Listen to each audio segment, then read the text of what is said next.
So hi guys, welcome back to another video. मैं आपका host doctor MD Faizan, MD holistic health expert. दोस्तों, आज की इस वीडियो में हम लोग बात करेंगे किडनी स्टोन के बारे में। बिकॉज बहुत लेट मेरा वीडियो अपलोड हो रहा है क्योंकि अभी का जो सीज़न है इसमें थोड़ा पेशेंट ज़्यादा है और मैं टाइम नहीं दे पा रहा हूँ यूट्यूब को। इसके लिए बहुत बहुत सॉरी। और वैसे भी आप लोग का सपोर्ट बहुत कम मिल रहा है, तो इसके वजह से भी देखा जाए तो मोटिवेशन कम मिलता है, तो वीडियो बनाने का मन नहीं करता यार। क्योंकि इतना मेहनत करने के बाद भी अगर रीच ना आ जाए तो फिर थोड़ा तकलीफ़ होता है वीडियो बनाने की। लेकिन फिर भी मैं चाहता हूँ कंटिन्यू करूँ, क्योंकि एकदम से कुछ नहीं होता, धीरे धीरे होता है। तो उसके संदर्भ में थोड़ा वीडियो बनाने में लेट हो रहा है, डिले हो रहा है, उसके लिए बहुत बहुत सॉरी। लेकिन फिर भी आज भी नहीं टाइम था। देखो, जैसे तैसे मैं वीडियो बनाने के लिए रेडी हुआ। तो कुछ पेशेंट का कमेंट था कि सर बहुत सारे मेरे ने वीडियो अपलोड कर रखा है, बट किडनी स्टोन के बारे में कुछ नॉलेज है मेरे पास तो मैं दे दें उसको। क्योंकि ये मेरे एक पेशेंट का कमेंट था कि सर किडनी स्टोन बहुत ज़्यादा हो रहा है आजकल, तो उसका कुछ इलाज या उसका कारण पता चल जाए जिससे ना हो किडनी स्टोन, तो अच्छा रहता, एक मार्गदर्शन की तरह। तो उसी को हम लोग बात करेंगे इस वीडियो में। जैसे आप लोगों को पता होगा कि मैं होलिस्टिकली कोई भी बीमारी का इलाज करता हूं, और ये जानकारी मैं सब लोगों में देना चाहता हूं। मेरे वीडियो बनाने का उद्देश्य ये नहीं है कि हाईलाइट हो, पैसा ज़्यादा मिले, ऐसा कुछ नहीं है।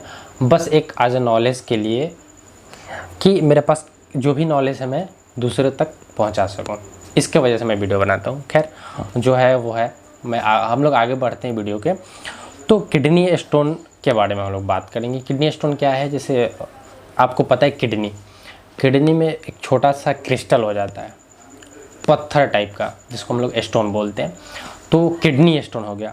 अच्छा, किडनी स्टोन बनने का कारण क्या है, कैसे बनता है किडनी स्टोन, तो उसका हम लोग बात करेंगे। तो उसमें कुछ एमोनियम फॉस्फेट है, कैल्शियम ऑक्सलेट है, यूरिक एसिड है, और कुछ क्रिस्टल मिलके एक किडनी स्टोन का निर्माण करते हैं। यानी किडनी स्टोन का कारण भी इसको मानते हैं हम। तो ये कुछ कारण है। यूटीआई, अगर लॉन्ग टर्म यूटीआई है उसके वजह से भी किडनी स्टोन होता है। यूरिक एसिड बढ़ा है, हमेशा बहुत लॉन्ग टर्म यूरिक एसिड बढ़ा है, उससे भी होता है। आपके खान पान में गड़बड़ी है, एक्स्ट्रा कार्बोहाइड्रेट खाते हैं, उससे भी किडनी स्टोन होने का चांसेस होता है। डिहाइड्रेशन भी कुछ कारण डेवलप करता है।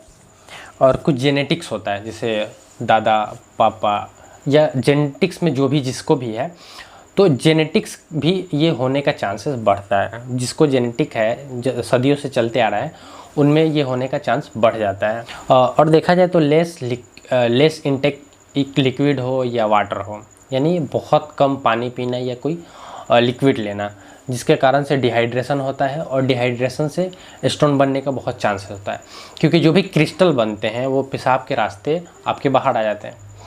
बट इन केस अगर आप लिक्विड कम ले रहे हैं, पानी कम ले रहे हैं, तो वो ऑक्सीलेट, वो क्रिस्टल किडनी से फिल्ट्रेट होकर बाहर नहीं आ पाते, पेशाब के रास्ते से बाहर नहीं आ पाते। वो वहाँ पे किडनी स्टोन में फंस के इन्वॉल्व होके, और वो बड़ी संख्या में स्टोन का उत्पादन करने लगते हैं। तो ये कुछ कारण हो गया। देखा गया है बहुत सारा ओबेसिटी, बहुत सारे पेशेंट में देखा गया ओबेसिटी भी एक बहुत बड़ा कारण है। अनकंट्रोल हाइपरटेंशन, अगर आपका बीपी कंट्रोल नहीं है, हमेशा से बीपी बढ़ा है, तो ये भी स्टोन बनने का बहुत चांसेस बढ़ा देता है किडनी में। क्योंकि किडनी का प्रेशर बढ़ जाएगा, जब प्रेशर बढ़ेगा तो क्रिस्टल और ज़्यादा बनने लगता है, जिसके वजह से क्रिस्टल से स्टोन हो जाता है। या एक बीमारी होता है गॉट, जिसको यूरिक एसिड की बीमारी बोला जाता है, उसके वजह से भी स्टोन होता है। अच्छा, इसमें सिम्टम क्या आते हैं? तो पेशेंट का कंप्लेंट आता है एब्डोमेन पेन। एब्डोमेन पेन तब होगा जब ये पेशेंट ज़्यादा डिहाइड्रेशन होगा। अगर पेशेंट डिहाइड्रेट होगा उस समय ये बहुत ज़्यादा दर्द होगा।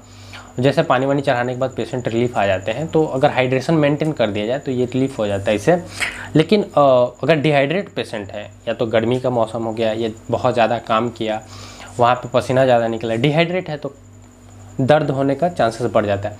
मेनली 2 किडनी होते हैं, और उसमें किसी में एक में इन्वॉल्व हो सकता है या दोनों में हो सकता है।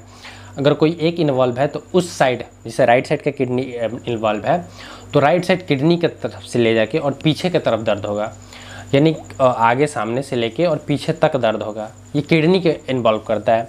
कभी कभी पेशाब से अगर किडनी में स्टोन है तो उतना प्रॉब्लम नहीं होता है, बट वो स्टोन अगर ब्लैडर में आ गया, यूरेटर में आ गया या पेशाब के रास्ते में कहीं भी आ गया तो वो दिक्कत कर देता है।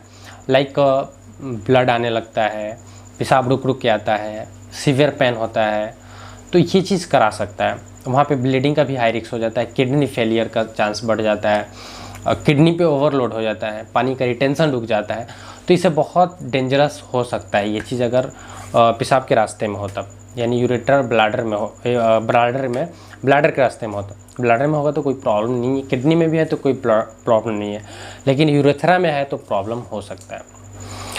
इसका सिम्टम्स का हम लोग बात करते हैं, एब्डोमेन पेन, कभी कभी उल्टी जैसा मन होता है, इवन उल्टी भी होता है, और ये सडनली पेन होता है, एकदम से हेवी पेन होने लगेगा, ज़्यादा पेन होने लगेगा और पेशेंट अनकंट्रोल हो जाते हैं, मतलब कंट्रोल ही नहीं हो पाते, तो बहुत ज़्यादा पेन होता है। तो ये इसका निशानी है, और ये दर्द ज़्यादा देर तक नहीं रहता है, जब तक रहेगा बहुत तेज़ रहेगा, फिर उसके बाद सडनली ये ख़त्म भी हो जाता है या ट्रीटमेंट लेने के बाद ये ठीक भी हो जाता है। पेन ठीक होता है, बीमारी ठीक नहीं होता है। तो इसका सिम्टम को हम लोग जाने, इसका इन्वेस्टिगेशन क्या कराना चाहिए। तो देखिए, पहले यूरिन एग्जामिनेशन होता है, किडनी एग्जामिनेशन होता है, फिर यूरिक एसिड वगैरह देखा जाता है, इसमें KFT में भी आपको सब मिल जाएगा। Then USG of whole abdomen, USG से पता चल जाता है, या एक्सरे भी करा के देखा जाता है, एक्सरे में भी साफ साफ दिख जाता है। कभी कभी CT या MRI की ज़रूरत पड़ सकता है, बट ये कंफर्म होता है कि यह CT यूरोग्राम भी होता है, यस, CT यूरोग्राम भी करा के देखा जा सकता है कि प्रॉपर अगर स्टोन है तो कहाँ पे है और कितना उसका साइज़ है। ये क्या, हम लोग जंप करेंगे ट्रीटमेंट पे। ट्रीटमेंट क्या दिया जा सकता है किडनी स्टोन में, तो यूजुअली हम अपने अनुभव से जो सीखें या हम अपने अनुभव से जो ट्रीट करते हैं पेशेंट के, वो हम ट्रीटमेंट इस वीडियो में बताएंगे। मेरा ये बात ध्यान से सुने, अगर आप एक पेशेंट है तो प्लीज़ ये वीडियो देख के आप कोई भी खुद से सेल्फ ट्रीटमेंट ना करें, क्योंकि ये आपके लिए घातक हो सकता है। ये वीडियो आपके सिर्फ जानकारी पर्पज़ के लिए हो सकता है। ये वीडियो मेडिकल स्टूडेंट के लिए है, RMP डॉक्टर्स के लिए है, या जो नॉलेज लेना चाहते हैं, नॉलेज गेन करना चाहती है, उनके लिए है। मतलब ये जो मेरा वीडियो है नॉलेज पर्पज़ के लिए वीडियो है, या कोई ट्रीटमेंट का आगे कदम बढ़ाने का है, नहीं, ये गलत है। आप बिना डॉक्टर के पूछे, बिना डॉक्टर से समझे, बिना डॉक्टर के अटैच में रहे, आप खुद से कोई भी, मेरा वीडियो छोड़िए, किसी का भी वीडियो देख के खुद से सेल्फ ट्रीटमेंट नहीं करें, नहीं तो फिर आपको आगे बहुत बड़ा दुर्घटना हो सकता है, इससे बचें आप। तो जैसे हम लोग बात करेंगे इसका ट्रीटमेंट का, हम लोग ट्रीटमेंट का बात करेंगे तो ट्रीटमेंट में यूजुअली स्टेरॉइड दिया जाता है इन्फ्लेमेशन को कम करने के लिए। अगर यूरेथ्रा ब्लैडर में इन्फेक्शन हो, किडनी में इन्फ्लेमेशन हो, या ब्लैडर में इन्फ्लेमेशन हो, या यूरेथ्रा में इन्फ्लेमेशन हो, तो वहाँ पे स्टेरॉइड कम करता है। टामसोलिसिन दिया जाता है, PDE5 इनहिबिटर, जो आपके मसल स्ट्रॉन्ग करता है और पेशाब क्लियर कराने में हेल्प करता है। जो भी कॉन्ट्रैक्शन कम हो जाता है उसको ये इम्प्रूवमेंट करके और सही करता है। इसमें एक और मेडिसिन हम लोग देते हैं, निकार्डिया रिटार्ड करके। निकार्डिया रिटार्ड निफेडिपिन होता है। निफेडिपिन का काम है, या यूजुअली हाइपर टेंशन में हम लोग ज़्यादा प्रिस्क्राइब करते हैं, बट किडनी स्टोन में भी दिया जाता है इसको, क्योंकि ये किडनी को प्रेशर को कम करता है और वहाँ से स्टोन, फंसा हुआ स्टोन को बाहर निकालने में बहुत हेल्प करता है, तो वो आप ले सकते हैं वहाँ पे। फिर एक सिरप आता है जिसको हम लोग स्टोन 1B6 बोल के, या 1B6 कोई भी हो, तो वो सिरप आप ले सकते हैं, तो वो ले सकते हैं। उसको 10 ml 1 गिलास पानी में दिन में 3 टाइम लेना होता है। और अगर डिहाइड्रेशन है तो डिहाइड्रेशन को कलेक्ट करें, पानी ज़्यादा से ज़्यादा पीने के लिए सलाह दिया जाता है, तो बिल्कुल पानी में इम्प्रूवमेंट लाएँ और इससे डिहाइड्रेशन ठीक होगा। यूरिक एसिड बढ़ा है तो यूरिक एसिड को ठीक करें। अगर सीवियर प्रॉब्लम है, ब्लैडर के रास्ते में आ गया है, तो वहाँ पे आप सर्जरी के ऑप्शन ले सकते हैं। तो बहुत सारे टेक्निक से सर्जरी होती है, तो वहाँ पे आप यूरोलॉजी का सलाह लेके ऑपरेशन करा सकते हैं, जो बहुत सारे अलग अलग तरह के ऑपरेशन होते हैं इसके। तो वो आप ऑपरेशन करा सकते हैं। लेट्स हम लोग इसमें मेडिसिन का बात किए तो मेडिसिन में यूजुअली हम इतना ही अपने पेशेंट को देते हैं, पीपीआई ऐड कर दिए। पीपीआई में कोई पेंटोप्राजोल, टेबेप्राजोल, इसोमेप्राजोल कोई भी आप ऐड कर सकते हैं। पेन के लिए ड्रोटावेरिन दिया जाता है, ड्रोटिन एम या ड्रोटिन भी यूजुअली दे सकते हैं। तो ड्रोटिन 80 mg तक पेशेंट को दिया जाता है, इससे पेन ठीक हो जाता है। और देखा जाए तो ज़्यादा सलाह दिया जाता है पानी पीने के लिए, इसी से किडनी स्टोन कम हो जाता है।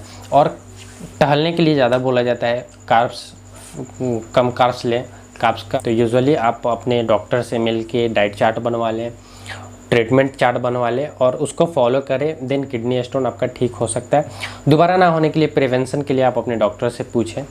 अगर आपको वीडियो चाहिए कि अगर आपको किडनी स्टोन हो रखा है, आपने ऑपरेशन कराया, दोबारा नहीं हो, तो आप कमेंट बॉक्स में ज़रूर कमेंट करें। हम नेक्स्ट वीडियो आपको लाएंगे कि कैसे दोबारा किडनी स्टोन होने से आप खुद को बचा सकते हैं।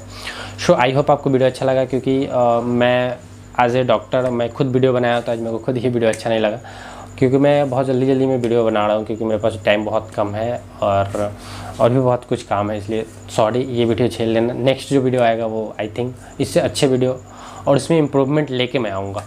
सो तब तक के लिए जय हिंद, वंदे मातरम, लव यू दोस्तों।